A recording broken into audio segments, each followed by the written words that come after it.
આજની સ્થિતિમાં ભારતીય જનતા પાર્ટીમાં આંતરિક વિખવાદ એક રીતે કહીએ તો એક ગેંગવોર ચાલી રહી છે આંતરિક કોંગ્રેસમાંથી જે ભારતીય જનતા પાર્ટીમાં જે નેતાઓ ગયા છે તેમને આડે હાથ લીધા હોવાના સમાચાર અત્યારે મળી રહ્યા છે. લાલચ કે દબાણમાં નેતાઓ એ પક્ષ પલટો કરતા હોવાની વાત અમિત ચાવડા દ્વારા કરવામાં આવી રહી છે.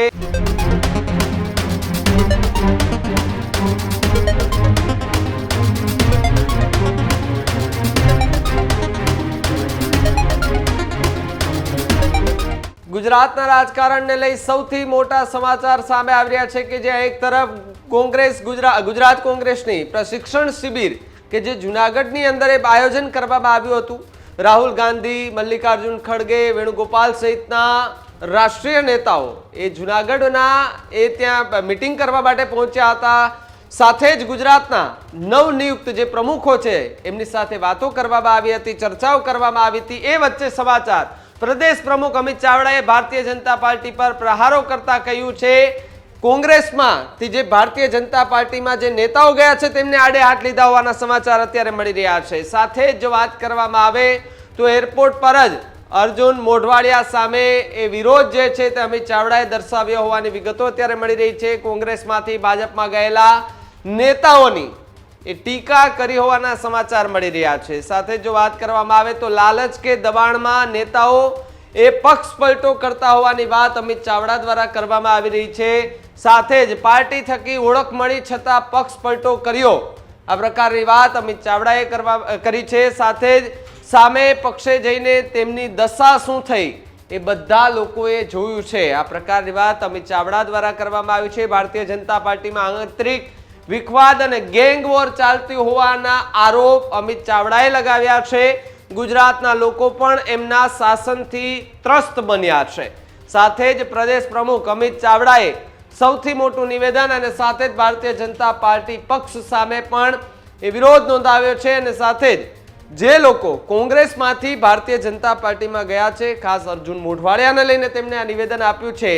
અમિત ચાવડાએ શું કહ્યું, અર્જુન મોઢવાડિયાને પણ શું કહ્યું, આવો સાંભળીએ. જાહેર જીવનમાં અનેક ઉતાર ચઢાવ આવતા, અનેક લોકો પોતાના વ્યક્તિગત સ્વાર્થ માટે જાહેર જીવનમાં કામ કરતા હોય છે. પોતાના વ્યક્તિગત મહત્વાકાંક્ષાઓને લઈ ક્યારેક લોભમાં, ક્યારેક લાલચમાં, દબાણમાં, કેટલીક બ્લેકમેલિંગના ભાગ સ્વરૂપે પણ પલટો કરતા હોય.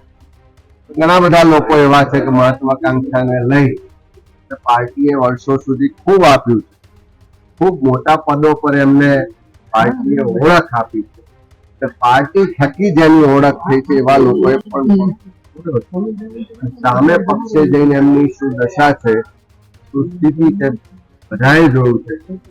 આજની સ્થિતિમાં ભારતીય જનતા પાર્ટીમાં આંતરિક વિખવાદ એક રીતે કહીએ તો એક ગેંગવોર ચાલી રહી છે આંતરિક.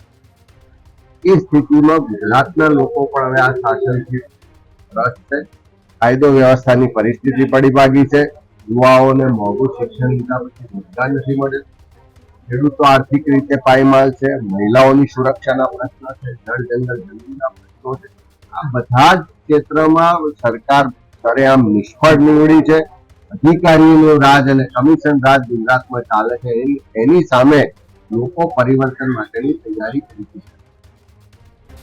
લોકોએ પરિવર્તન માટેની તૈયારી દર્શાવી હોવાની વાત અર્જુન કહી શકાય કે જે અમિત ચાવડા છે, માફ કરજો, અમિત ચાવડા છે તેના દ્વારા કરવામાં આવી છે. રાહુલ ગાંધી કે જે જુનાગઢ આવ્યા હતા, એ જુનાગઢથી પાછા દિલ્હી જવા રવાના થયા. તે દરમિયાન એરપોર્ટ પર એમણે આ પ્રતિક્રિયા આપી હતી. પ્રતિક્રિયા આપતા તેમણે કોંગ્રેસમાંથી ભારતીય જનતા પાર્ટીમાં ગયેલા નેતાઓની વાત કરી અને સાથે જ એવું પણ કહ્યું કે અહીંયાથી એમાં ગયેલા નેતાઓની હાલત શું છે. અર્જુન મોઢવાડિયાનું નામ તો નથી લીધું, પરંતુ આડકતરી રીતે તેમના પર આ ગંભીર આરોપ લગાડવામાં આવી રહ્યા છે. સાથે જ પક્ષ પાસેથી ઘણું બધું શીખી અને પછી પક્ષ પલટો કર્યાના આરોપ અમિત ચાવડાએ લગાવ્યા છે. તો બીજી તરફ પ્રશિક્ષણ શિબિરનું આયોજન કરવામાં આવ્યું છે.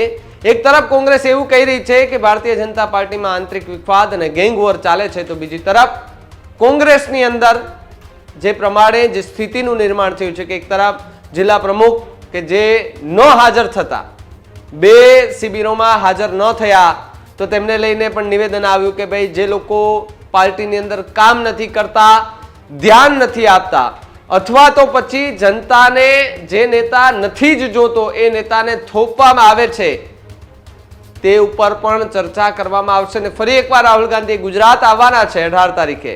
એ દરમિયાન પણ એ સ્થાનિક નેતાઓ સાથે ચર્ચા કરવાના છે.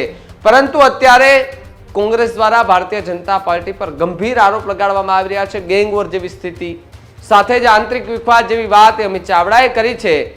હવે આગામી સમયમાં એ જોવાનું રહ્યું કે કોંગ્રેસ નવી દિશા લઈને કેવી રીતે લોકો વચ્ચે આવે છે. કારણ કે હવે નેતાઓની નજરે જોઈએ તો આવનારી ચૂંટણીઓ ખૂબ નજીક છે.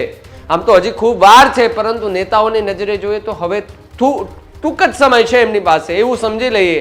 કારણ કે અત્યારથી આપણે જોઈએ છે કે વડાપ્રધાન નરેન્દ્ર મોદી કે જે પણ ગુજરાતના પ્રવાસ કરી રહ્યા છે, રાહુલ ગાંધી સતત ગુજરાતમાં આવી રહ્યા છે, અરવિંદ કેજરીવાલ ગુજરાતમાં આવી રહ્યા છે.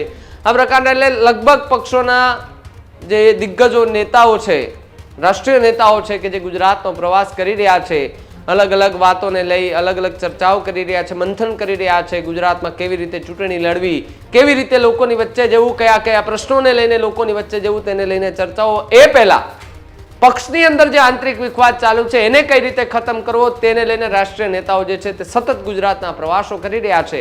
હવે આગામી સમયમાં ખબર પડશે કે કોની રણનીતિ કોના પર સૌથી વધારે ભારે પડે છે.